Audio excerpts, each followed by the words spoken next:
오늘도 주님의 은혜와 평강에 함께 하시길 기원합니다. 오늘 우리는 이사야서 1장 21절부터 31절의 말씀을 봅니다. 이 부분은 이사야서의 서론이라고 할 수 있는데, 특히 우리가 보는 이 1장 2절부터 2장 5절까지는 이사야서 메시지 전체에 대한 축소판이라고 할 수 있습니다. 다시 말해 이사야서의 주제가 잘 담겨 있는 것인데요, 이 주제를 우리가 분명히 알기 위해서 한 가지를 짚어가야 됩니다. 그것은 무엇이냐면 바로 하나님께서는 어떤 분이신가 라는 겁니다. 여러분은 하나님이 어떠한 분이라고 생각하십니까? 어떻게 보면 우리의 신앙생활은 어디에서 결정이 되느냐면 하나님이 어떠한 분이신가를 어떻게 생각하는지, 그것이 우리의 신앙생활을 결정하는 것 같습니다. 이사야서 48장 1절을 보면 이렇게 나와 있습니다. 나를 위하여, 바로 나를 위하여 내가 그렇게 하는 것이다.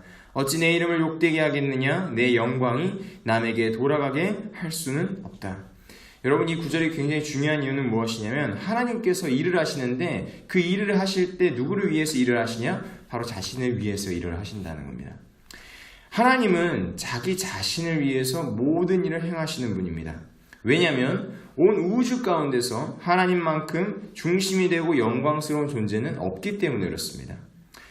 여러분, 주님이 자기 자신을 위해서 일하실 때 그것은 가장 세상을 위한 일이 됩니다. 왜냐? 주님은 이 세상 가운데서, 온 우주 가운데서 가장 존귀하고 위대하며 영광스러운 분이시기 때문입니다. 그래서 하나님을 섬기는 분들, 특히 하나님을 사랑한다고 하시는 분들은 이 사실을 분명히 알아야 합니다. 아, 하나님의 영광이 가장 중요하구나. 하나님의 영광이 가장 귀하구나. 하나님보다 귀한 것은 없구나. 그런데 문제는 무엇입니까?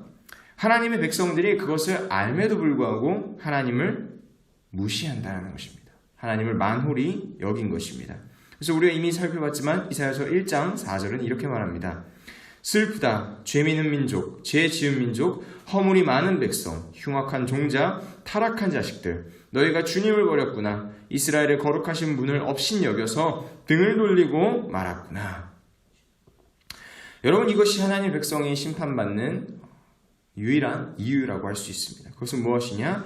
이스라엘의 거룩하신 하나님을 업신여기고 그에게서 등을 돌린 것입니다. 여러분, 이것이 어떻게 드러났냐? 굉장히 은밀하게 드러난다는 겁니다. 무슨 얘기냐면 이들이 예배에서 등을 돌렸느냐? 그렇지 않았다는 겁니다. 그들의 예배를 할 수 있는 제사에서는 철저하게 준수하는 태도를 보였습니다. 그런데 그들이 등을 돌린 것은 무엇이냐? 그들 가운데 가장 연약한 지체들을 보호하는 것에서 등을 돌렸다는 겁니다. 그래서 이러한 자들을 향해 하나님 말씀하십니다. 1장 13절입니다. 다시는 헛된 재물을 가져오지 말아라. 다 쓸모없는 것들이다. 분양하는 것도 나에게는 역겹고 초하루와 안식일과 대회로 모이는 것도 참을 수 없으며 거룩한 집회를 열어 놓고 못된 짓도 함께하는 것을 내가 더 이상 견딜 수 없다. 주님께서 무엇을 견딜 수 없다고 하십니까? 거룩한 집회를 열어놓고서 못된 짓을 함께하는 것을 내가 견딜 수 없다는 겁니다. 이거는 우리에게도 해당되는 말이라고 할 수 있습니다. 무슨 얘기냐면 예배는 철저하게 잘 지키면서 너희 주변에 있는 이웃들을 사랑하는 것에 있어서는 완전히 실패하고 있다. 그것을 내가 견딜 수 없다는 겁니다.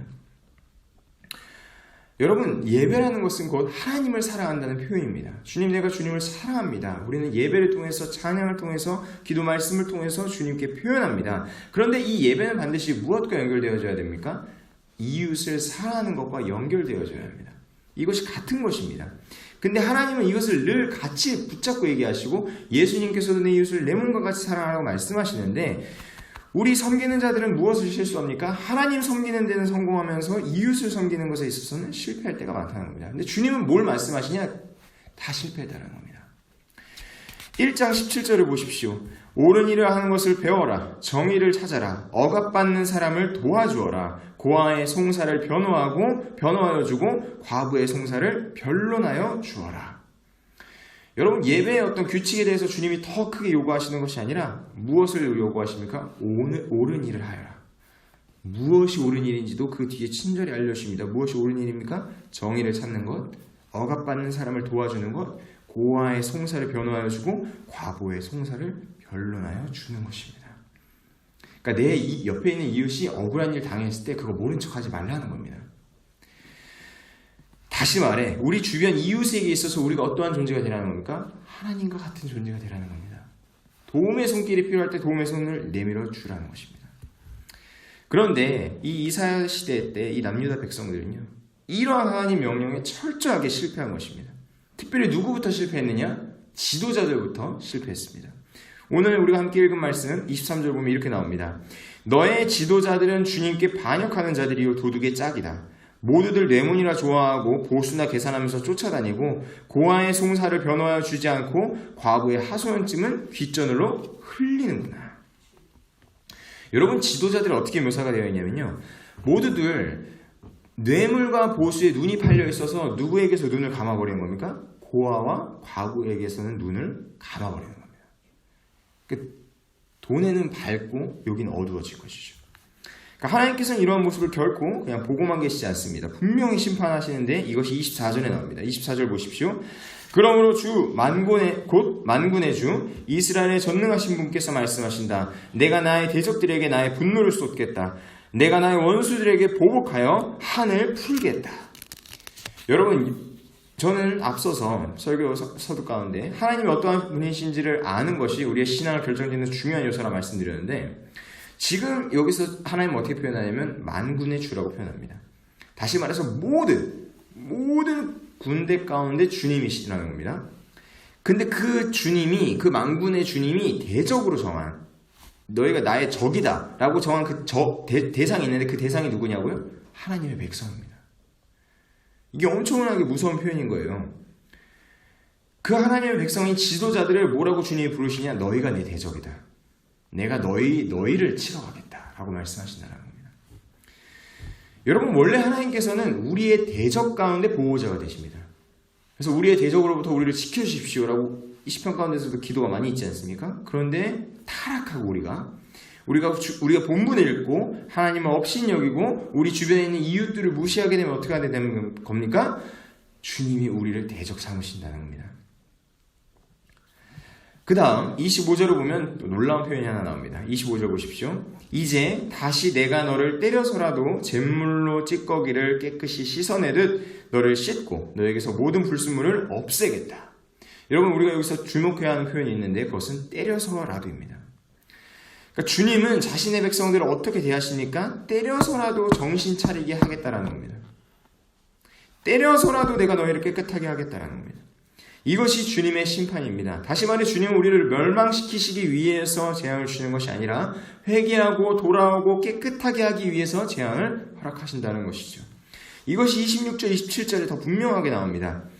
26절, 27절 보십시오. 옛날처럼 내가 사사들을 너희에게 다시 세우고 처음에 한 것처럼 슬기로운 지도자를 너희에게 보내주겠다. 그런 다음에야 너를 의의 성읍, 신실한 성읍이라고 부르겠다. 시온은 정의로 구속함을 받고 회개한 백성은 공의로 구속함을 받을 것이다. 그러니까 주님께서 우리에게 심판하시고 재앙을 내리실 때는 분명한 비전이 있다는 겁니다.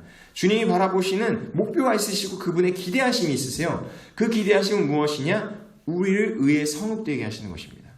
우리를 신실한 성읍으로 다시 불려지게 하는 것이고, 우리가 정의로 구속함을 받고 회개한 백성들은 공의로 구속함을 받게 하는 것이 주님의 기대요, 주님의 비전인 것입니다.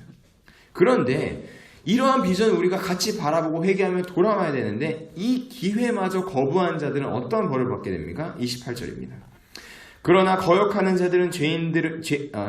자들과 죄인들은 모두 함께 패망하고 주님을 버리는 자들은 모두 멸망을 당할 것이다. 더 이상의 기회는 없다는 것이죠. 분명하게 주님 말씀해 주십니다. 그리고 이러한 패망의 장면이 29절부터 31절엔 더 상세하게 나옵니다. 너희가 상수리나무 아래에서 우상숭배를 즐겼으니 수치를 당할 것이며 너희가 동산에서 이방 신들을 즐겨 섬겼으므로 창피를 당할 것이다. 기어이 너희는 잎이 시든 상수리나무처럼 될 것이며 물이 없는 동산과 같이 메마를 것이다. 여러분, 여기서 나오는 29절에 있는 상수리나무는 그들이 우상숭배를 했던 장소를 의미합니다. 또 동상도 그들이 우상숭배를 즐겼던, 이방 신들을 섬겼던 그러한 장소인데, 놀라운 게 뭐냐면 너희가 그 우상숭배를 했던 그곳에서 망할 거라는 겁니다. 주님이 표현하실 때 어떻게 표현하시는지 보십시오. 29절에서 상수리나무 아래에서 막 즐거워했던 거 보이십니까? 우상숭배하면서 즐깁니다. 동산에서도 이방신들을 즐깁니다. 근데 30절을 보면 어떻게 표현합니까? 기어이 너희는 잎이 시든 상수리나무처럼 될 것이다. 이게 딱 대조가 되죠. 그 다음 또 물이 없는 동산과 같이 메마를 것이다. 이게 무슨 얘기냐면요, 너희가 신이라고 생각하고 너희가 하나님이라고 진짜 믿었던 그 우상들에게서 너희는 멸망할 것이라는 겁니다. 여러분, 이것이 악을 행하는 자들에게 나타나는 대표적인 주님의 벌이십니다. 그러니까 주님은 악을 행하는 자들을 어떻게 멸망하시는가? 그 악으로 망하게 하십니다. 그러니까 악이 악으로 망하는 거예요. 그러니까 하나님이 아닌 다른 것에서 의미와 행복을 찾는 자들은 오히려 그걸 찾았어. 와, 이게 나의 행복이구나 한 그것에서 망한다라는 거예요.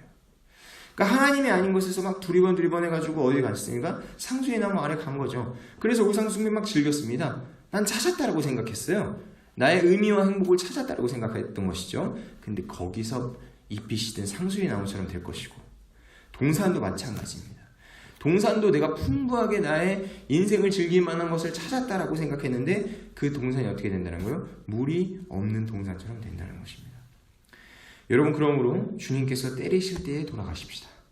주님께서 경고하실 때에 회개하십시다. 그러니까 하나님 말씀하신 것처럼 우리의 삶 가운데 잘못된 행위들을 고치고 옳은 일로 돌아가야 합니다. 그 무엇입니까? 단순히 내가 바르게 살겠다 이것이 아니라 우리 주변에 있는 약자들, 우리 주변에 있는 가난한 사람들을 돌보아 주는 것입니다. 주님께서 지도자들을 무엇 때문에 책망하셨습니까? 그들이 자신들의 이익에 눈이 멀어서 주변에 있는 어려운 자들을 눈 감아 버렸기 때문입니다. 여러분, 이것은 어쩌면 우리의 삶 가운데서 나타날 수 있는 일입니다. 우리의 인생 가운데 우리에게만 집중이 되어 있으면 우리 주변에 있는 이웃들에게 눈을 감아버리게 됩니다. 그러지 마시고 우리의 주변에 있는 어려운 사람들, 힘든 사람들, 또한 정말 고통당하고 있는 자들에게 손을 내밀어 주시는 여러분들 되시길 주님의 이름으로 축복합니다. 기도하겠습니다. 하나님, 우리의 삶 가운데 주님께서 당신의 영광을 위하여서 싸우시고 당신의 영광을 위하여서 모든 일을 행하시는 줄을 믿습니다. 주님, 우리가 주님의 영광을 위해 또 섬긴다라고 고백하면서 정작 우리 주변에 있는 이웃들의 아픔과 그러한 신음소리에 대해서는 전혀 반응하지 않았던 것은 아닌지 돌아봅니다. 주님, 이 이사야 시대 때에 이 지도자들부터 부패하고 그들이 정말 과부와 정말 고아의 송사를 무시하여서 그들의 이익을 위해서만 눈이 멀었던 것처럼 우리의 삶 가운데도 그런 모습이 있다면 주님, 회개하고 돌이키게 하여 주시옵소서. 아버지의 은혜를 기억하고 그 은혜를 아는 자들은 주변 사람들에게도 그 은혜를 끼칠 수 있도록 인도하여 주시옵소서. 이제는 우리 주 예수 그리스도의 넓으신 은혜와 하나님의 한량없는 사랑하심과 성령님의 감화감동 역사하심이 오늘 우리 교회에 주시는 주의 말씀을 듣고 그렇게 살기로 결단하며 돌아가는 주의 모든 성도들 머리 위에 이제로부터 영원까지 함께 있을지어다. 아멘.